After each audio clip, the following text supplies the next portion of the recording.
بسم الله الرحمن الرحيم نحمده ونصلي على رسوله الكريم أما بعد رب اشرح لي صدري ويسر لي أمري واحلل عقدة من لساني يفقه قولي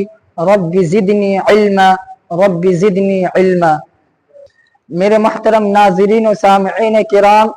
آج میں آپ حضرات کے سامنے ایک ایسے شخص کی حقیقت کو واضح کرنا چاہتا ہوں اور آپ حضرات کو ایک ایسے شخص سے متعارف کرانا چاہتا ہوں جس کے نام کو لے کر فرقہ بریلوی، فرقہ دیوبندی کے اوپر وہابیت اور نجدیت کا بدنما لیبل چسپاں کر کے خود کو خدا تعالی کے یہاں قابل گرفت اور قابل مواخذہ ٹھہراتا ہے۔ تو چلیے سب سے پہلے آج آپ حضرات کے سامنے اس شخص کی زندگی کے مختصر حالات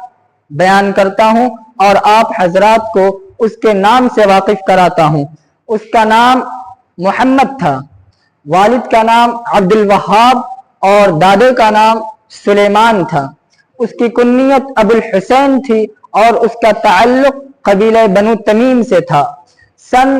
1703 عیسوی یا 2 عیسوی یا 1701 عیسوی 1691 سے لے کر 1703 عیسوی تک کے اقوال ہیں ان کی سن ولادت کے متعلق، اور مطابق 1115 ہجری میں عرب کے علاقہ نجد کے ایک شہر العینہ میں پیدا ہوا۔ سال ہی کی عمر میں انہوں نے قرآن کریم کو حفظ کر لیا تھا۔ ابتدائی تعلیم حاصل کرنے کے بعد انہوں نے حرمین شریفین کا رخ اختیار کیا۔ مکہ معظمہ اور مدینہ منورہ پہنچ کر انہوں نے فن حدیث اور فن تفسیر کی تعلیم حاصل کی، اور یہ بھی مشہور ہے کہ انہوں نے اپنے والد عبد الوہاب بن سلیمان حنبلی کے مشورے کے مطابق حصول علم کے لیے مختلف ممالک کے اسفار اختیار کیے، مثلا شام، عراق، لبنان اور اسی طرح استنبول وغیرہ۔ اس کے بعد انہوں نے بہت سے علماء کی تکفیر کی اور بہت سے اسلامی مکاتب فکر کے متبعین اور پیروکاروں کو کافر قرار دیا، خصوصاً شیعہ حضرات کی تکفیر کی۔ ان کا شمار مذہب حنبلی کے علماء میں ہوتا تھا۔ انہوں نے توحید، شفاعت، زیارت، توسل اور اجتہاد جیسے مختلف موضوعات پر اپنا مخصوص نظریہ پیش کیا اور اس کے خیال کے مطابق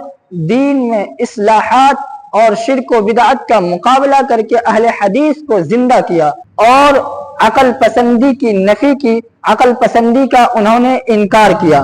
محمد بن عبد الوہاب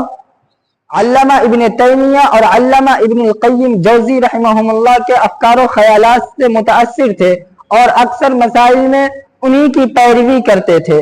بیان کیا جاتا ہے کہ وہ اپنے مخالفین کے مقابلے کے لیے اپنے گروہوں کو، اپنے متبعین کو انتہا پسندی کی طرف اور جنگ کی طرف بھی دھکیل دیتا تھا۔ اور یہ بھی بیان کیا جاتا ہے کہ سن 1744 عیسوی میں انہوں نے آل سعود کے جد اعلیٰ اور اس وقت درعیہ کے حاکم محمد بن سعود کے ساتھ اتحاد کیا تھا اور ایک دوسرے کے ہاتھوں پر بیعت کی تھی۔ پھر اس اتحاد کی مدت کے دوران یعنی تقریباً 20 سال کے درمیان 300 سے زیادہ جنگیں ان لوگوں کے خلاف لڑی جنہیں وہ مشرک سمجھتا تھا۔ شیعوں کے بارے میں تو ان کا مخصوص نظریہ تھا، وہ شیعہ حضرات کو یہود و نصارہ اور مجوس سے تشبیہ دیتے تھے، یہود و نصارہ اور مجوس کے مقابل گردانتے تھے، اور انہوں نے بہت سے اسلامی علماء اور مذاہب کے خلاف اپنی رائے کا اظہار کیا تھا۔ انہوں نے توحید اور شرک کے مسئلے میں بھی بڑی شدت اختیار کی ہوئی تھی۔ چنانچہ علامہ ابن تیمیہ رحمہ اللہ کی پیروی کرتے ہوئے انہوں نے توحید کو 3 قسموں میں منحصر کیا تھا۔ توحید کی صرف 3 قسمیں بیان کی تھی: توحید فی الالوہیت، توحید فی الربوبیت، توحید فی الذات والصفات۔ اسی طرح عبادت کے دائرے کو انہوں نے بڑا وسیع کر دیا تھا۔ وہ ہر طرح کی دعا کو عبادت قرار دیتے تھے اور ہر طرح کی درخواست کو اور ہر طرح کے وسیلے کو وہ شرک، بدعت اور حرام قرار دیا کرتے تھے۔ یہی وجہ ہے کہ اولیاء اللہ اور ائمہ کرام سے شفاعت کی درخواست کرنا، اسی طرح اولیاء اللہ اور ائمہ کرام اور صلحاء کو وسیلہ بنا کر دعا مانگنا، حتیٰ کہ نبی پاک صلی اللہ علیہ وسلم کو بھی وسیلہ بنا کر دعا مانگنا اور آپ صلی اللہ علیہ وسلم سے بھی شفاعت کی درخواست کرنا، یہ سب ان کے نزدیک بدعت، حرام اور شرک تھا، اور ان ساری چیزوں کو انجام دینے والا شخص ان کے نزدیک مشرک سمجھا جاتا تھا۔ اسی طرح نبی پاک صلی اللہ علیہ وسلم کے روضہ مبارک کی زیارت کرنا اور ائمہ کرام، صلحاء، اتقیاء اور علماء کرام کے مزارات کی زیارت کرنا ان کے نزدیک شرک، بدعت اور حرام تھا، اور ان ساری چیزوں کو انجام دینے والا یعنی نبی پاک صلی اللہ علیہ وسلم کے روضے کی زیارت کرنے کے لیے سفر کرنے والا یا کسی امام یا کسی ولی اللہ کے مزار کی زیارت کے لیے سفر کرنے والا شخص ان کے نزدیک مشرک سمجھا جاتا تھا، اور مشرکین کے بارے میں ان کا مخصوص نظریہ تھا۔ وہ کیا تھا؟ وہ یہ کہ حضور صلی اللہ علیہ وسلم کے زمانے میں جو مشرکین تھے، دور جاہلیت کے جو مشرکین تھے، وہ چونکہ مشکل حالات میں غیر اللہ کی طرف رجوع کرتے ہیں، اور آج کے زمانے کے جو مشرکین ہیں وہ مردوں سے متوسل ہوتے ہیں، یعنی مردوں کو وسیلہ بناتے ہیں، مردوں کو وسیلہ بنا کر دعا مانگتے ہیں اور ان سے شفاعت کی درخواست کرتے ہیں۔ لہذا آج کے زمانے کے مشرکین دور جاہلیت کے مشرکین سے زیادہ بدتر ہے، اور محمد بن عبد الوہاب نے آزادانہ اجتہاد نہ کرنے پر اور چاروں برحق ائمہ کرام یعنی امام ابو حنیفہ، امام مالک، امام شافعی، امام احمد بن حنبل رحمہم اللہ تعالی، ان چاروں کی تقلید نہ کرنے پر پورا زور دیا ہوا تھا۔ یہی وجہ ہے کہ مکتب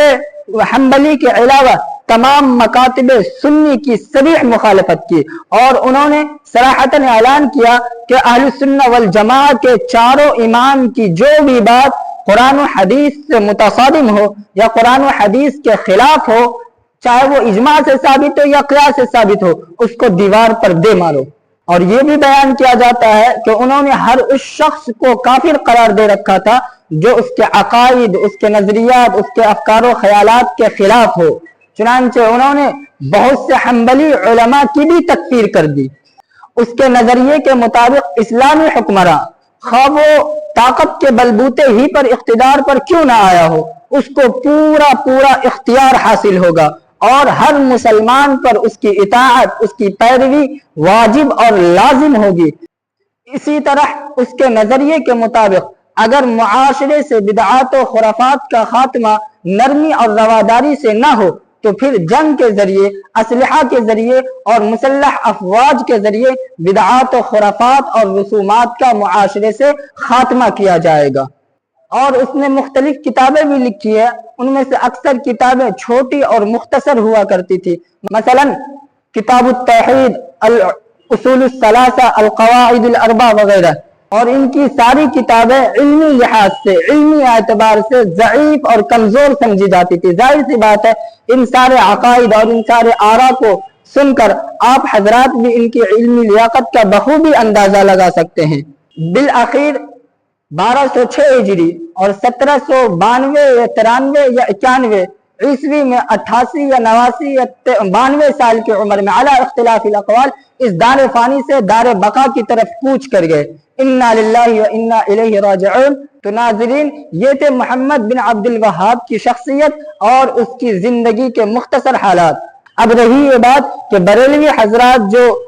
علماء دیوبند یا کسی بھی دیوبندی کو نجدی یا وہابی کہتے ہیں، اس کی کیا حقیقت ہے، اور اس سلسلے میں ہمارے اکابرین دیوبند کی کیا رائے ہے، خصوصاً مولانا حسین احمد مدنی، علامہ انور شاہ کشمیری، مولانا اشرف علی تھانوی اور مولانا رشید احمد گنگوہی نور اللہ مرقدہم وجعل جنت الفردوس مثواہم،